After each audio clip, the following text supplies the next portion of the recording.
Good morning, all my dear students. How are you all? I hope you all are well and your study is also going on well, and it should be run well because you are at home. Home, stay blessed, stay safe, and studies well. See, this is the second part of your second chapter, the music, the Shehnai of the Bismillah Khan. This is the sound of the music ka second part, the Shehnai of the Bismillah Khan. Bismillah Khan becomes the name of the shehnai. पर्याय माना जाता है इन्हें शहनाई का नाम आए और बिस्मिल्लाह खान का नहीं. It is impossible. So see the shehnai of Bismillah Khan की shehnai. He got the Bharat Ratna award in this music field. See, think of the shehnai and the first thing you will probably imagine is a wedding or a similar occasion of function. The next would probably be used Ustad Bismillah Khan, the shehnai master, playing this instrument. Mr. Bismillah Khan is the greatly playing this instrument in every occasion. So that Mr. Bismillah Khan make the identity of the shehnai. Shehnai को जाना ही बिस्मिल्लाह खान से जाता है क्योंकि बिस्मिल्लाह खान ने ही इन्हें एक पहचान दिलवाई थी. these all 7 to 8 pics of the musicians, the great musicians. Some are the drum beaters, some are santoor वादक, शहनाई वादक. तो ये सब जो पिक्स हैं ये सब म्यूजिशियंस की हैं. And the last pics which is in this, the portrait, you can see the wear a cap. That's the Mr. Bismillah Khan who is playing the shehnai in this pic. Let us see about their life and how they start the shehnai and about their music of shehnai. Emperor Aurangzeb banned the playing of the musical instrument called pungi in the royal residence, for it had a shrill, unpleasant sound. Pungi became the generic name for reedy noisemaker. Few had thought that would be one day be revived. Listen, Emperor Aurangzeb banned the playing of the musical instrument called pungi in the royal residence. Why? Because it's very shrill and unpleasant sound. Mister royal जो emperor जो महाराजा जो बादशाह औरंगजेब थे उन्होंने ban कर दी थी playing of musical instrument pungi. उन्होंने पूंगी को ही had banned the musical instrument pungi in his royal court. उन्होंने अपने रॉयल कोर्ट में म्यूज़िकल इंस्ट्रूमेंट पूंगी को बैन कर दिया था because he didn't like it's a shrill unpleasant sound voice. उन्हें बिल्कुल पसंद नहीं थी श्रिल, शार्प, अनप्लीजेंट, जिसे नो वन लाइक, अनप्लीजेंट, जिसे कोई पसंद नहीं करता था. It's not good to listen, इन्हें सुनना अच्छा नहीं लगता था. इन द रॉयल रेजिडेंस, उनकी रॉयल कोर्ट में, रेजिडेंस उनका हाउस, उनका court, royal residence, because it's unpleasant shrill sound. Pungi became the generic name for reeded noise maker. Pungi became the generic name. Pungi अब इस तरह से फेमस हो गई थी विच इज़ नॉइज मेकर, जिससे कि शोर होता था, शोर होना, या रिडी जानी जाने लगी with wind instrument which have reeds like the flute. Pungi is also, आप लोगों ने पूंगी नहीं देखी होगी, इट्स ऑल्सो नॉइज में, it's also made of the wood and wind passing through by the holes, and wind instrument which have reeds like the flute. इसे भी flute की तरह ही बजाया जाता है. and the but Aurangzeb had banned the pungi because he didn't like its unpleasant sound, and pungi became the generic name. अब pungi का एक लोग pungi को बिल्कुल पसंद नहीं करते थे और इसे एक noise maker instruments की तरह जाना जाने लगा. few had thought it would be one day revived. कुछ लोगों का मानना था कि इट वुड बी रिवाइव्ड यानी बी अ न्यू, जिसे रीजनरेट किया जाएगा, इसका फिर से कोई नई चीज़ होगी, इसे फिर से रिवाइव किया जाएगा. रिवाइव यानी नए सिरे से फिर से कुछ अच्छा सा बनाना, revive. So a barber of a family of professional musician who had access to the royal palace decided to improve the tonal quality of the pungi. He chose a pipe with a natural hollow stem. that was longer and broader than the pungi and made 7 holes on the body of pipe. When he played on it, closing and opening some of these holes, soft and melodious sounds were produced. देखिए, a barber of a family of professional musician. barber जो hair cutting hair dressers जो होते हैं, नाई जिसे कहते हैं. अ barber of a family of professional musicians. Who was the professional musician in the royal court? A barbers family. A barbers of a family of professional musicians. Barber जो hair dresser थे वो उनके कोर्ट में royal musicians थे, professional musicians थे, barber family के.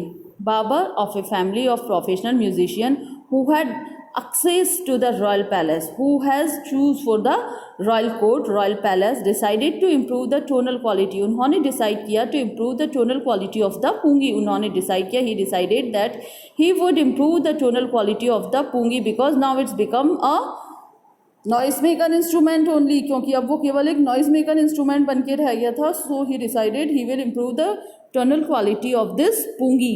ही chose a pipe with a natural hollow. उन्होंने एक पाइप लिया विच इज़ नेचुरल होलो, जो कि बिल्कुल नेचुरल होलो यानी खोखला होना अंदर से स्वाभाविक तरीके से.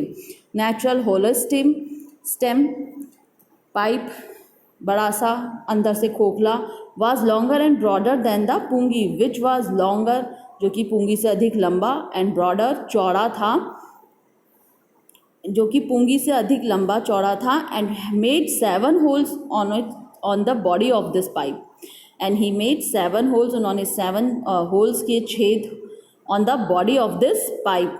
It's hollow stem chose by barber families who want to improve the tonal quality of the pungi, जो कि टोनल क्वालिटी को इम्प्रूव करना चाहता था pungi. And he made it longer and broader than the pungi and made 7 holes on the body of this pipe. So when he played on it, और जब उसने इसे बजाया, क्लोजिंग एंड ओपनिंग, खोलते हुए बंद करते हुए. हम we have saw many times how the play shehnai and how they play flute की तरह ही शहनाई बजाई जाती है. उसमें भी 7 होल्स होते हैं जिन्हें फिंगर टिप्स की हेल्प से ओपन एज क्लोज किया जाता है. So closing and opening some of these holes it's produces soft and melodious music. तो जब उन्होंने इसके होल्स को क्लोज और ओपन किया तो एक मेलोडियस, एक बहुत ही sweet and melodious music was produced. इससे क्रिएट हुआ. It produced a very soft and melodious music. See the picture of the pungi and the shehnai. What is the difference? It's longer and broader than the pungi. So that he played the instrument before royalty and everyone was impressed. When he played this instrument in front of the royal family member, and everyone highly impressed with this. जब इन्होंने royal family के persons के सामने when he played, जब इन्होंने इसे बजाया, everyone become very impressed. तो सभी लोग इससे बहुत ज़्यादा खुश हो गए, impressed हो गए.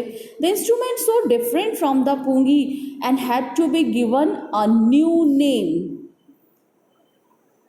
The instrument is really very different from the pungi. We can see the pictures of this both instrument in our page number 22, which we are reading right now. And the instrument is very different from each other. That's the pungi and the shehnai. Pungi had to be given a new name. जो instrument पूंगी से काफ़ी भिन्न था, नया था, उसे नया नाम भी देना था. And pungi had to be given a new name. Pungi को एक नया नाम किस तरह से दिया गया? एज द स्टोरी गोज, जैसा कि स्टोरी आगे चलती है. Since it was first played in the Shah's chamber and it was played by a nai. As I told you already, that is the nai, our hairdresser. Nai. The instrument was named the shehnai. So, see, as the story goes forward, जैसा कि story आगे run करती है, since it was the firstly played in the Shah's chamber, सबसे पहले इसे बजाया गया था in the Shah's chamber, Shah के चैम्बर में, रूम में. And was played by a nai, और किसने बजाया था? It was played by a nai, barber. Then the instrument's name become the shehnai, इसलिए इंस्ट्रूमेंट का नाम हो गया, the instrument was name the shehnai. Shah का chamber and played by the nai shehnai, इसलिए इसका नाम रखा shehnai. And shehnai become the name of the Bismillah Khan at lastly, और आखिरकार बिस्मिल्लाह खान का पर्याय बन चुकी थी शहनाई, और शहनाई के पर्याय बन चुके थे Bismillah Khan. The sound of the shehnai began to be considered auspicious, the sound of the shehnai began to be considered auspicious, shehnai का बजना एक शुभता का प्रतीक बन गया था। कंसिडर्ड ऑस्पिशियस, ऑस्पिशियस यानी शुभ, गुड और गुड फॉर्चुनेट, तो इसे माना गया। The shehnai, the sound of the shehnai, shehnai के म्यूज़िक को बिगेन टू बी बजाया जाता था ऑन द ऑस्पिशियस ओकेजन, शुभ कार्यों के लिए। And for this reason it is still played in the temples and in indispensable component of any North Indian wedding in the past, and it is generally played on the very auspicious occasion like the weddings, marriages and other holy type of festivals. And now for this reason, इसका reason ये था, it is still played in the temples, इसीलिए इसी वजह से it is still played in the temples, इसे मंदिरों में बजाया जाता था। and indispensable component, and it's very important, जो भी हमारे फंक्शंस होते थे, कल्चर होता था of any North Indian wedding, North Indian weddings में shehnai was the must in the past, पहले शहनाई ज़रूर बजाई जाती थी नॉर्थ इंडियंस वेडिंग में। You can see in these days, आप कई शादियों में आज भी देख सकते हैं कि शहनाई वादक बैठाए जाते हैं, शहनाई प्ले की जाती है। शादी वाले घर में पता ही शहनाई बजने से लगता है कि उनके घर में शहनाई बज रही है, उनके यहाँ पे कुछ मांगलिक कार्य हो रहे हैं। Like this the shehnai was part of the end weddings in the past. The Shehnai was part of the Naubat or traditional ensemble of 9 instruments found at royal courts. So the शहनाई के बिना कोई भी शुभ कार्य complete नहीं होता था। Indispensable जिसे कहें, which a very important part of the auspicious occasion, शुभ कार्यों में एक खास तौर पे माना जाता था, like the marriages and other holy functions and traditional functions. The shehnai was part of the naubat. आपने नौबत, हैव यू सीन इट, मे भी हो सकता है आपने नहीं देखी हो। नौबत पूरी एक 9 जनों की एक वो होती है, 9 पर्सन्स होते हैं, उसमें 9 टाइप ऑफ इंस्ट्रूमेंट रखे जाते हैं। तो नौबत और traditionally ensemble of the 9 instruments, वहाँ 9 तरीके के इंस्ट्रूमेंट्स होते हैं, उसमें से एक इसने अपनी प्लेस बनाई शहनाई ने। So the shehnai was part of the नौबत। शहनाई जो थी वो नौबत का एक हिस्सा थी, traditional assemble of the 9 instrument, जो कि पारंपरिक तरीके से बजाई जाती थी नौबत। And traditional assemble of the 9 instrument found at the royal court, जो कि नौबत बैठाई जाती थी रॉयल कोर्ट्स में, राजा महाराजाओं के कोर्ट में, उनके दरबार में जो नौबत बैठी जाती थी, उसी में एक हिस्सा, एक पार्ट था शहनाई का। Till recently it was used only in temples and wedding, तब तक रिसेंटली इट वाज यूज्ड, और तब तक ये केवल बजाई जाती थी in temples and weddings. In starting in a primary stage the shehnai was played in the used only in temples and weddings, केवल मंदिरों में और शादियों में ही बजाई जाती थी। The credit for bringing this instrument onto the classical stage goes to the Ustad Bismillah Khan. Underline it.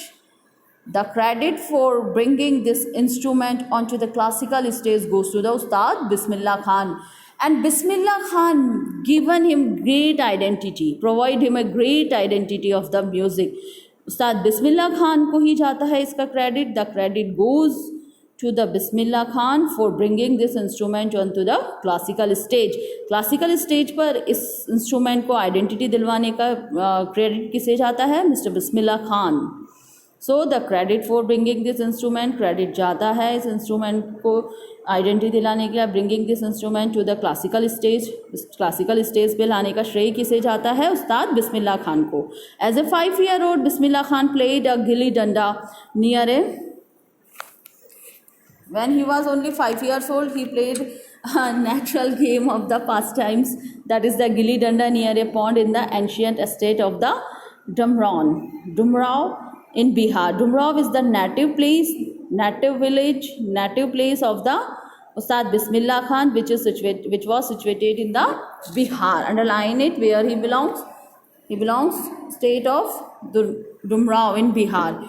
He would regularly go to the nearby Bihari Ji's temple to sing the Bhojpuri Cheta. Cheta is a holy songs. Bhojpuri के भजन होते हैं चेता. The end of which he found earn a big laddu, और he earn a big laddu weighing, जिसका weight होता था 1.25 kg, 1.25 kilo का लड्डू ने एज ए प्राइज वहाँ पर लोकल महाराजा दिया करते. तो देखिए, as a 5-year-old Bismillah Khan played gilli danda near a pond तालाब in the ancient state of the Dumraon in Bihar. Mr. Bismillah Khan belongs to Bihar, and when he was 5-year-old, जब वो 5 साल के थे, बिस्मिल्ला खान जनरली प्लेड गिली डंडा. Gilli danda is a type of A game. Gilli danda एक प्रकार का पुराना खेल है जिसे वो खेला करते थे. Near a pond in the ancient state of Dumraon in Bihar. Bihar जहाँ उनका नेटिव प्लेस है, तो वो वहाँ तालाब के किनारे गिली डंडा खेला करते थे डुमराव में, जो कि बिहार में है, जो उनका नेटिव प्लेस है. He would regularly go to the nearby Bihari Ji's temple, and he would regularly go to the Bihari Ji's temple to sing the Bhojpuri Cheta. और वो रेगुलरली जाते थे भोजपुरी भाषा का भजन जो होता है चेता गाने के लिए at the temple, to sing the Bhojpuri chaita at the Bihari ji's temple. Regularly go to the nearby Bihari ji's temple. Bihari ji के टेम्पल के पास वो जाया करते थे भोजपुरी चैता गाने के लिए.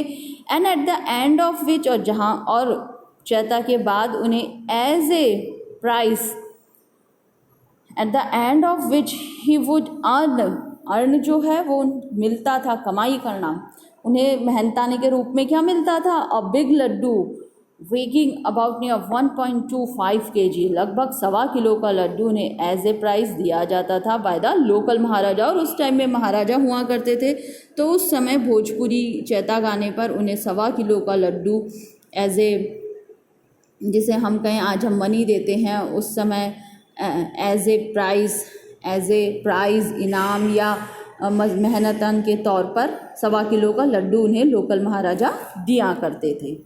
And this happened 80 years ago.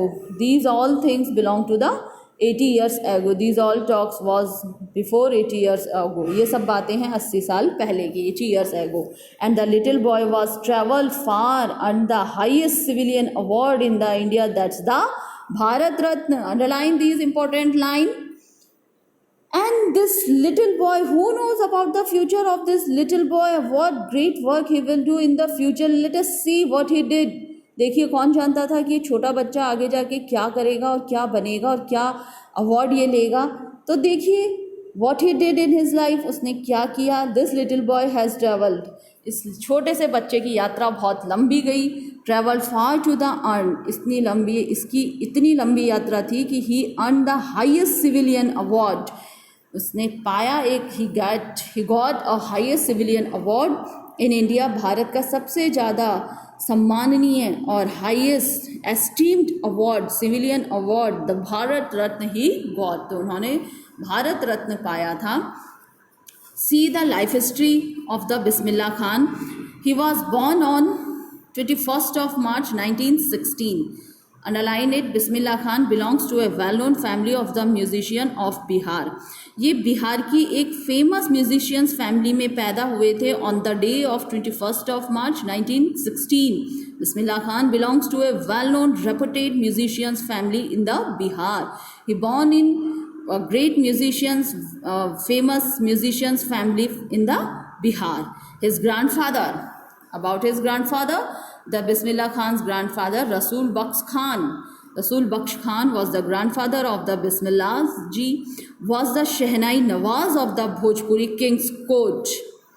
जो बिस्मिल्ला खान के ग्रैंडफादर थे, what was the name of the grandfather of the Bismillah Khan? That was the Rasul Baksh Khan, was the Shehnai Nawaz of the Bhojpuri King's court. He was the great Shehnai player in the Bhojpuri King's court.